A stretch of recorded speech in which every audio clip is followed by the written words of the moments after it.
On the North Shore Drive podcast and the Pittsburgh Post-Gazette, it's time for the Acrisure Fan Advantage. This week, every week this year, the Acrisure Fan Advantage is going to get you closer to the team. Then that's the Pittsburgh Steelers. And every Saturday, we're going to talk to an expert on their opponent that week. This week, we got Mike DiRocco from ESPN talking about the Jaguars, who are 5-2 and coming into Pittsburgh feeling really good on a 4-game win streak. But what are they saying about the Steelers? We'll hear from Mike right here on the North Shore Drive podcast. It's the Acrisure Fan Advantage. Let's get into it. You are now listening to the North Shore Drive podcast, a show on all things Pittsburgh sports from the writers of the Pittsburgh Post-Gazette, hosted by Christopher Carter.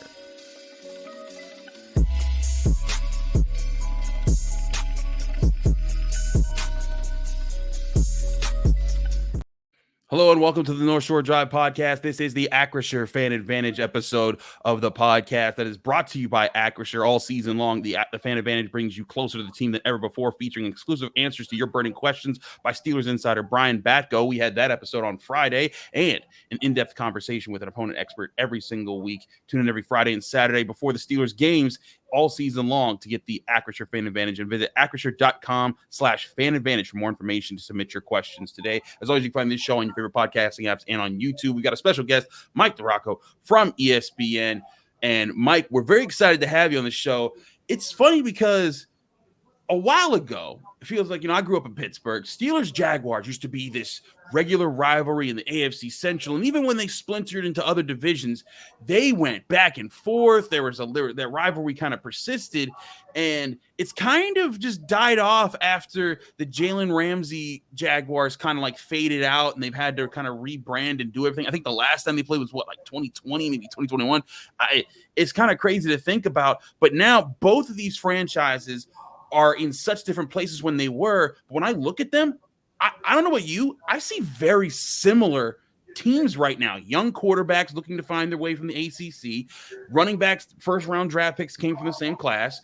2 wide receivers each on each team that could each argue that they're the number one wide receiver. Offensive lines that have good moments but also bad moments, and really talented edge rushers that define their defenses.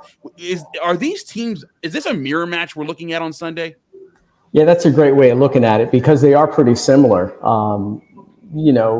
Especially when it comes to physical defenses, which is sort of, what Pittsburgh is known for. And that's what, Jags players have been talking about all week, about how, when you go into Pittsburgh or whenever you play Pittsburgh, they're going to punch you right in the mouth.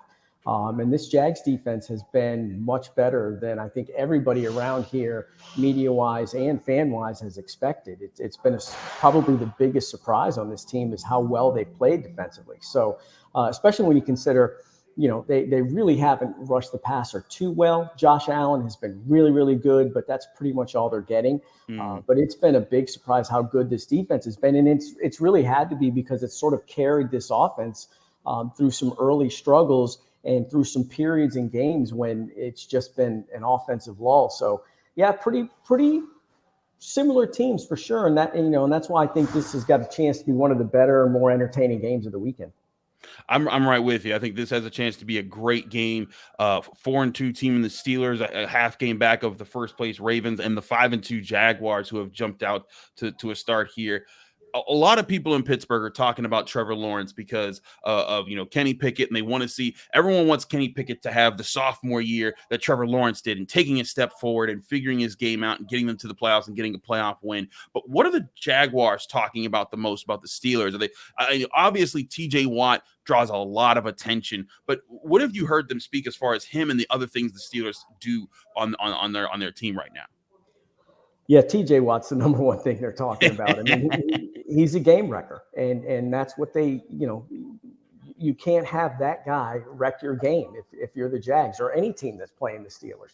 But the thing of it is don't concentrate too much on him because you got the guy on the other side, and Highsmith, who's pretty darn good as well. And Trevor Lawrence actually mentioned he played against Highsmith in college one time, and Highsmith got him down for a sack. So he remembered that, which I guess these quarterbacks always remember the guys that sack them. It's really kind of funny. But, that's priority number one. And, you mentioned earlier the offensive lines for both teams have had their moments. It's coming off their best game. Trevor Lawrence had the knee sprain. He was wearing a brace last week against the Saints, and he didn't get hit once in that game. Now, yes, he got the ball out quick at times, but he also had to hold on to it at other times as well. So the only time he got touched was when he ran the ball. So that was the best game the offensive line has played all year. They're still banged up a little bit there. I don't think the left guard, Walker Little's going to play. So that's an issue to kind of keep an eye on. But,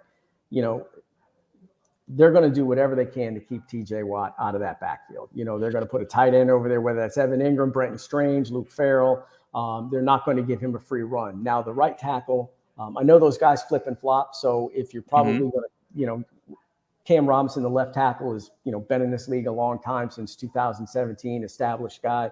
Probably going to attack Anton Harrison, the rookie right tackle, who has gotten steadily better all year. I mean, week 2, he got thrown in there, and he's like, okay, here's Chris Jones. The Chiefs moved Chris Jones right over there and said, hey, here you go, big boy, deal with this guy. And it wasn't pretty, but he has progressively gotten better. The Jags are real excited about him, but they're not going to be dumb enough to say, okay, you handle TJ Watt or Highsmith for that matter on your own. So they're going to give him some help over there, but that's, defensively, that's the main thing they're worried about. Offensively, they don't want to get beat by the 2 big receivers. And, Tyson Campbell, the Jags' #1 corner, missed last week's game with a hamstring. I wasn't expecting him to play this week. I'm still not sure he's going to, but he's been out at practice on a limited basis and moving around pretty well. So that's sort of, something to monitor as well. But Darius Williams, the other corner, is probably, this is the best year of his career, which is saying something, because he had a couple of really good years with the Rams, but he's played really, really well. And keeping those guys for the one thing, you look at the Jags and you see where they rank. I think it's either 30th or 31st in pass defense in terms of yards allowed. But they've been up in games, and teams have had to turn around and throw the ball late in the second half. I mean, Derek Carr threw it 55 times last week. So the numbers may be a little bit deceiving from that standpoint. But, they've done a really good job of not giving up the big play. They've made teams sort of nickel and dime them to death down the field. And that's been sort of their strength. And they're turning the ball over, lead the league with 16 forced turnovers. So that's what they're going to try and do on defense. And stopping the run. It always starts with stopping the run there. And they're going to want to try and get in Kenny Pickett's face and try and force the young quarterback to make some mistakes. And, Josh Allen, like I said, is having a career year, 7 sacks. Travon Walker, the #1 pick last year on the other side, has struggled some. He does get pressure, but he doesn't really finish. It's like the guy that goes to the bar every week and he talks a big game with all the girls, but then he ends up going home alone. That's kind of what he's been like this year, just really not getting there. So it's been a struggle for them to really kind of get pressure on the quarterback. But, if Allen can get through, and make some plays and force an interception or 2 here or there, that's sort of been what's really carried this defense. It's funny. When I tweeted, Mike Tomlin had a lot of praise for Travon Walker. He said, listen, he doesn't produce the sacks, but that guy, he called him a wrecking ball. Like he doesn't necessarily get after the quarterback, but he is a problem that you have to account for.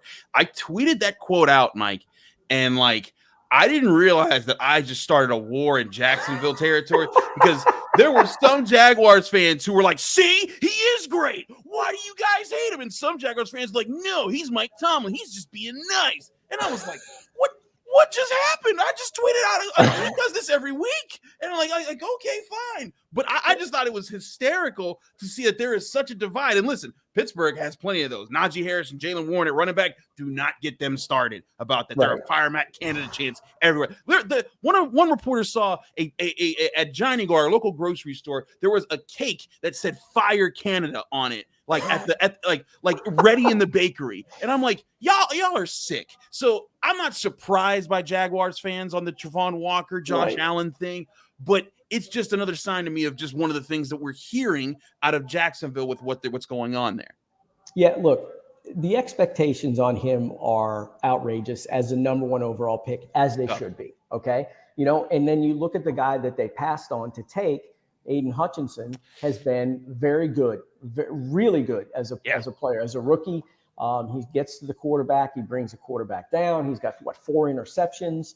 Travon Walker is a very good football player. Okay. And if you had taken him in the middle of the second round, I think everybody would be exceptionally pleased. But you took him first overall, and the expectation is you get a game wrecker like TJ Watt. And that's not what he is. He's very good against the run, very good at setting the edge. And he is a strong guy, long and athletic. So he makes a lot of good football players. He's just not an elite pass rusher. And, the Jaguars looked at Aiden Hutchinson, they looked at Travon Walker, and they said, we think Aiden Hutchinson is as good as he's going to be. We think Travon Walker is going to develop into that elite pass rusher. They moved him to outside linebacker, and it just really hasn't worked. He just hasn't taken that next step as a rusher. But he's a very, very good player. And I think people here, there's a segment here that are behind Travon Walker no matter what, and there's that other segment, like you said, that don't, they're disappointed that they're not getting the big-time pass rush. I can see Travon Walker being a 10, 12, 13, 14-year guy in the NFL who, on a really good year has 8 or 9 sacks, very good against the run. He drops in coverage really, really well for a guy that weighs 270 pounds. That's something to keep an eye on for the Steelers as well. I mean, he will drop in coverage maybe more than you even think, but he's just not the elite pass rusher that, I think everybody expected to get from the number 1 pick. I hear that. I want to talk about how the Jaguars plan to counter the Steelers' elite pass rushers on the other end, because we've seen some game plans from teams and we've seen it work and not work against the Steelers. I want to talk about how you think the Jaguars are going to apply that here on the North Shore Drive podcast from the Pittsburgh Post-Gazette. It's the Acrisure Fan Advantage. We've got Mike DiRocco from ESPN. I'm your host, Chris Carter. Stick with us. We'll be right back.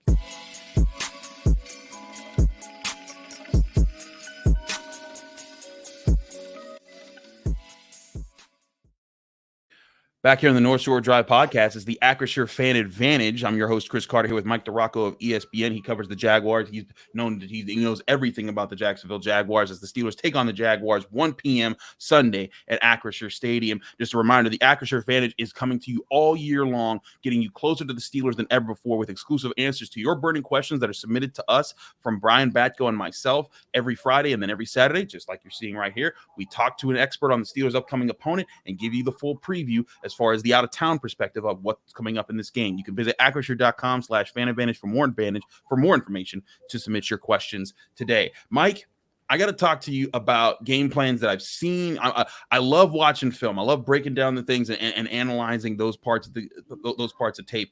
And when I look at the Steelers' best and worst games this year, when the edges have taken over, obviously that's when they're at their best. But one thing I saw that Houston Texans really do when they dismantled the Steelers 30-6 in that win, I saw the Texans come up with a game plan that was, we are going to make sure that these two guys do not beat us. Either CJ Stroud was getting out the ball quick, it was a screen pass that the edges weren't going to be able to have time to get there, or they were calling max protect so that CJ Stroud had time to sit in the pocket. And I wasn't sure that the Steelers were going to win last week against the Rams because I was like, Sean McVay is going to do exactly that. That's what he does. He finds the thing. And he did do that.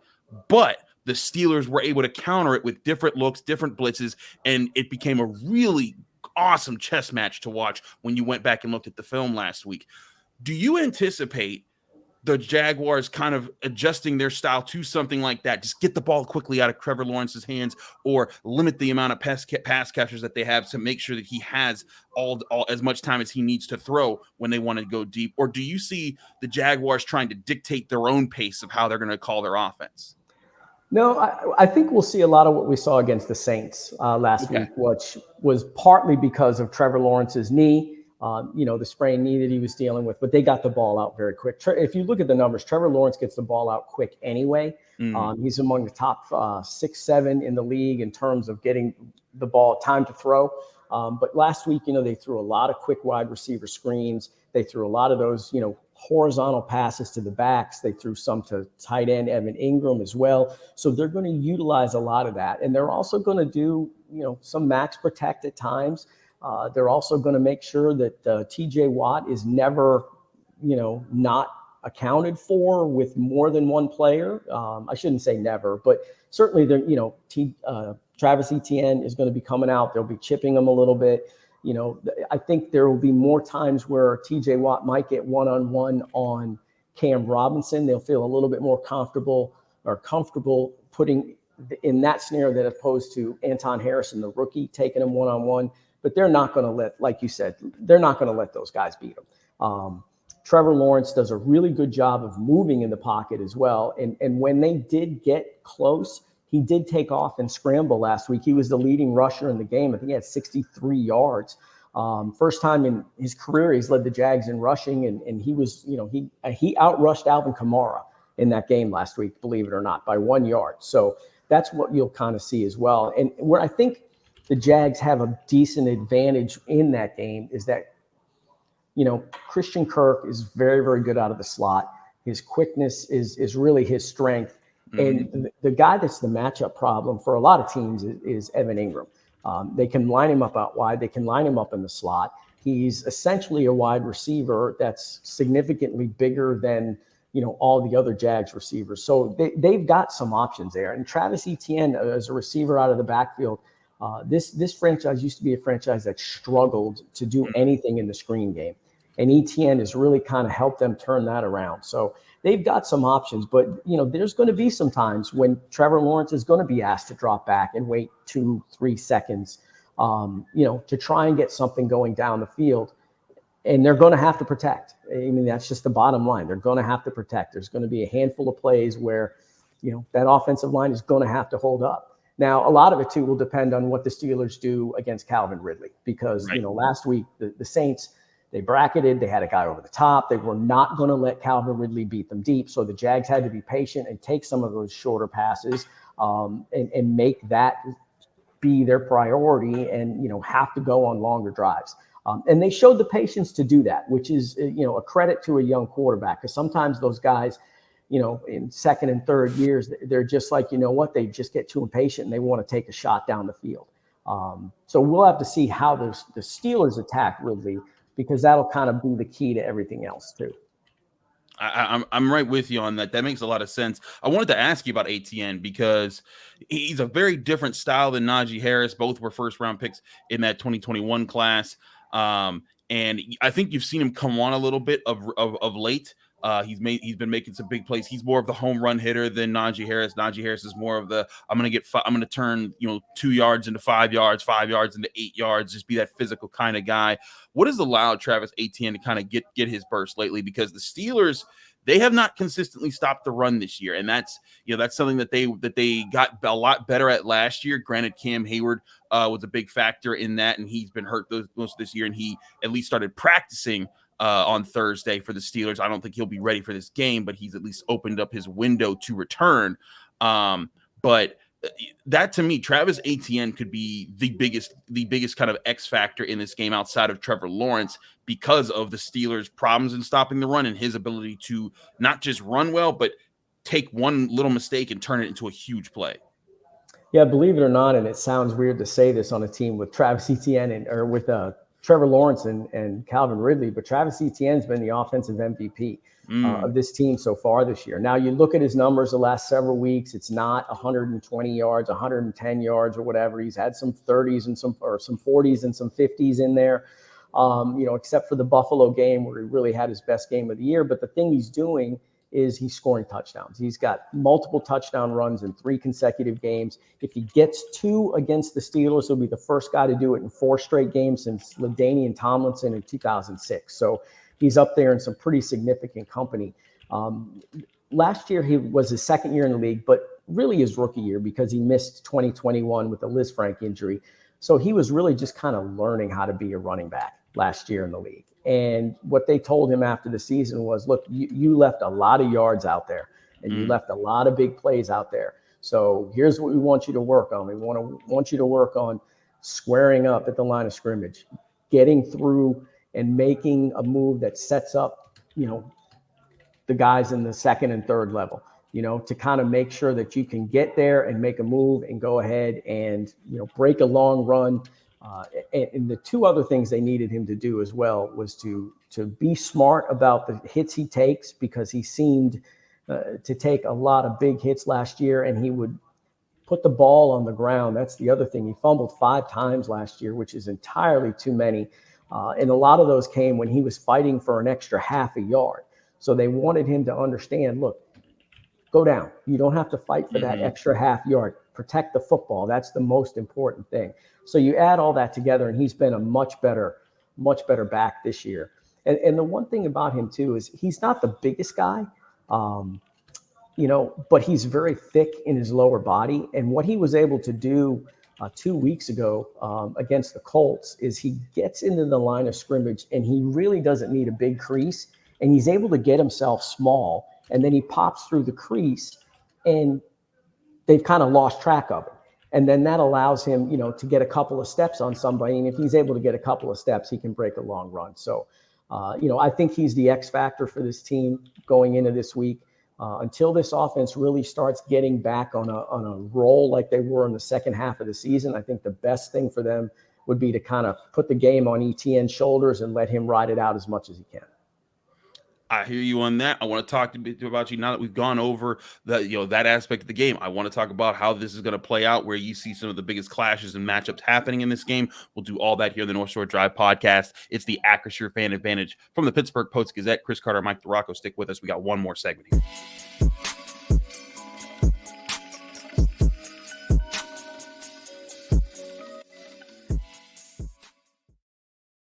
We're back here in the North Shore Drive podcast. It's the Acrisure Fan Advantage from the Pittsburgh Post-Gazette. Chris Carter, Mike DiRocco from ESPN.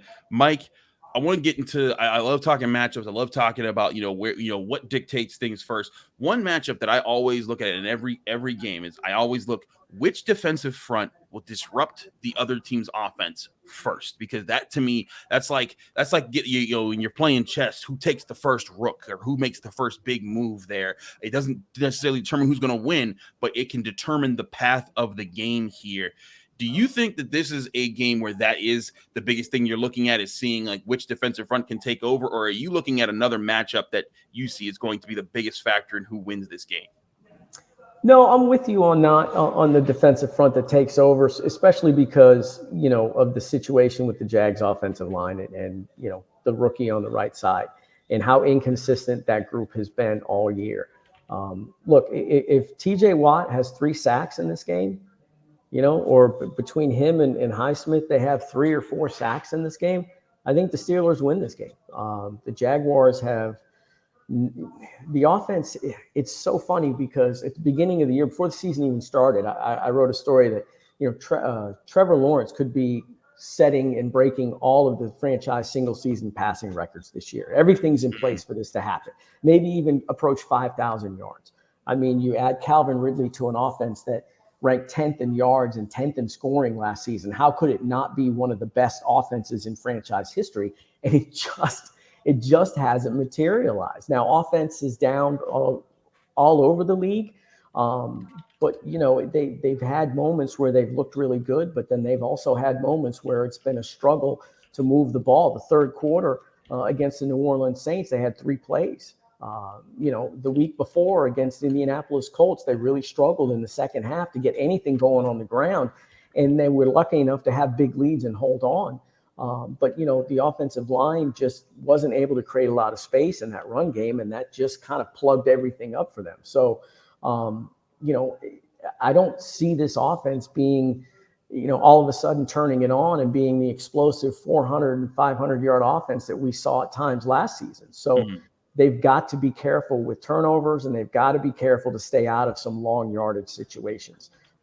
Because that's when you obviously get in trouble. So for me, the biggest matchup is, how do the Jags handle those 2 edge rushers? How does Anton Harrison deal with yet another, arguably one of the best, or arguably the best pass rusher in the game today in Watt?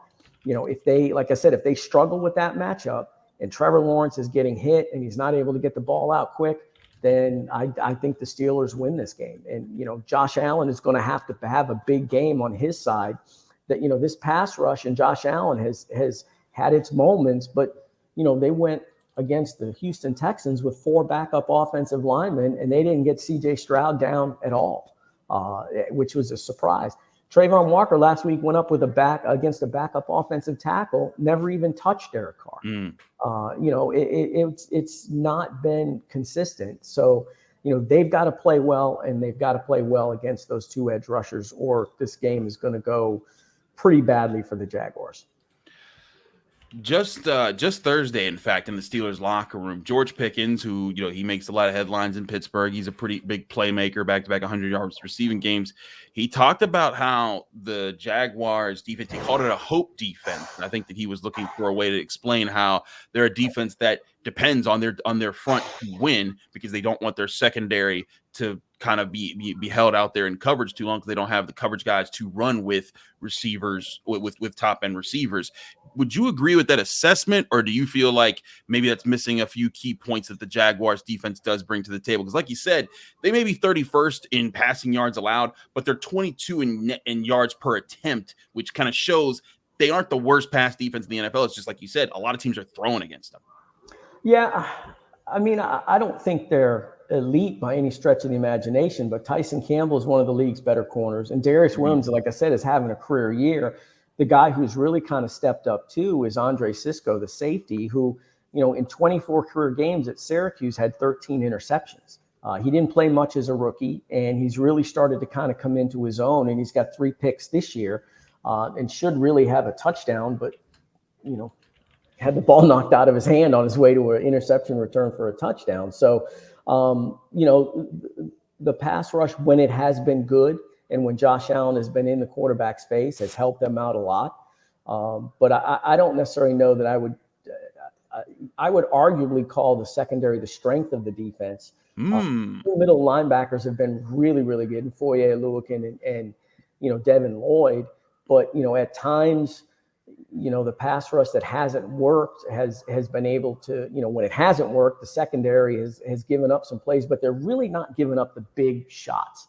And that's the thing that I think they worry about this week with those 2 receivers, with Pickens especially, because that guy can be covered and surrounded by 2 or 3 guys and somehow still stick a hand up and end up with the football. I mean, he's unbelievable. But this defense, this secondary has been pretty good. Now, again, it all goes out the window when Sunday rolls around. You know how it is, because you think this matchup is the one that you win as a team, and then all of a sudden in the middle of the game, you're getting your tail kicked because you just aren't playing really well. And that's been an issue on this team's offense for sure, but the defense has been pretty consistent. But it's a great matchup to watch, because I think, if Tyson Campbell plays, he'll end up on Pickens a lot. And that looks like a really, really good, matchup to deal with. Don't forget, Tyson Campbell played at Georgia too. So, that could be back to, between him and Pickens and Travon Walker. And there's like 4 or 5 other Georgia guys in this game. It's almost like a reunion for these guys. It certainly is. Let's get to this matchup and how we see this playing out. What's the biggest thing that you see kind of deciding this game, the biggest matchup, the biggest factor, and give us your final score prediction with how this plays out? Yeah, I think, again, the pass rush, how the Jaguars handle the pass rush is going to be, to me, the most important thing. And that's the matchup that will decide this game. Like I said, I think if Watt and Highsmith are in Trevor's face all day and they're not able to get the ball out quickly, then I think, the Steelers win this game.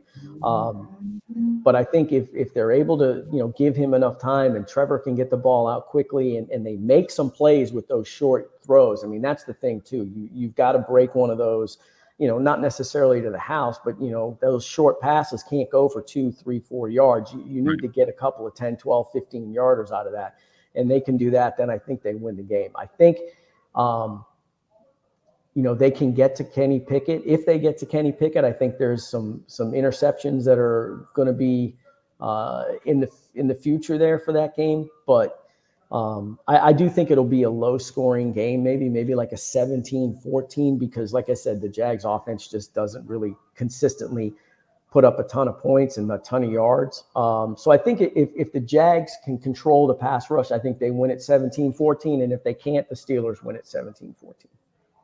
I think that's the exact pace the Steelers want. That's what they've done. That's what they've won. The Steelers win when they hold teams to less than 20 points. That's just been their MO, not just this year, but for the last like three years. They drag you down to the mud. They make it a rock fight, and they make it like, we're back in the 70s, man. We're bringing it. It's Mean Joe Green, and you put your hand in the dirt even if you're lined up at wide receiver. But in all seriousness, I actually think this game's going to have a little bit more scoring to it. Not a lot.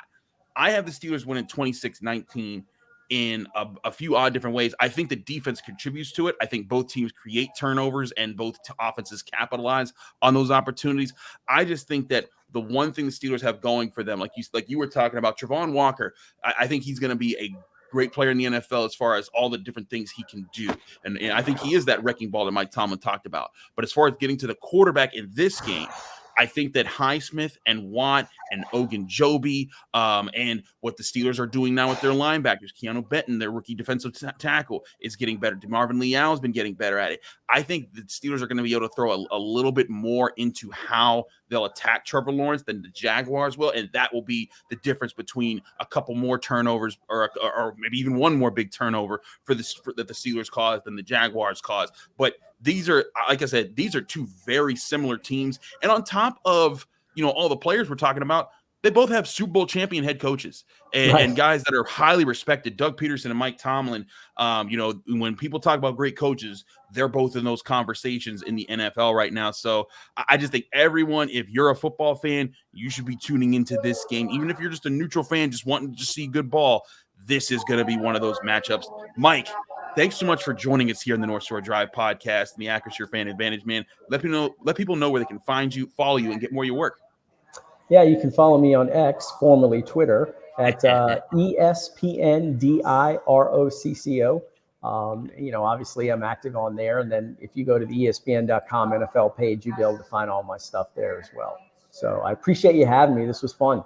This was a lot of fun, Mike. Thanks so much for joining us. Maybe we'll do it again if these teams meet again in the playoffs with the way that they're playing right now. He's Mike DiRocco from ESPN. Check him out on ESPN. I'm Chris Carter of the Pittsburgh Post-Gazette. Find all our written work at post-gazette.com. Check out this show every Monday, Wednesday, Friday, and Saturday, all season long with the North Shore Drive podcast. Just a reminder, I am off this weekend, so I will not be with Ray for the Monday episode. We're going to try to get him and Brian Batko to recap the game, but stay tuned. We still have all the content for you here, you guys, with the North Shore Drive podcast and the Pittsburgh Post-Gazette. We'll see you after the Steelers take on the Jaguars on Sunday. Thank you for tuning in to another episode of the North Shore Drive podcast from the Pittsburgh Post-Gazette. If you watch this video on YouTube, please like the video and subscribe to our channel. For 3 months of digital access to post-gazette.com at 99 cents, click the link below in the description.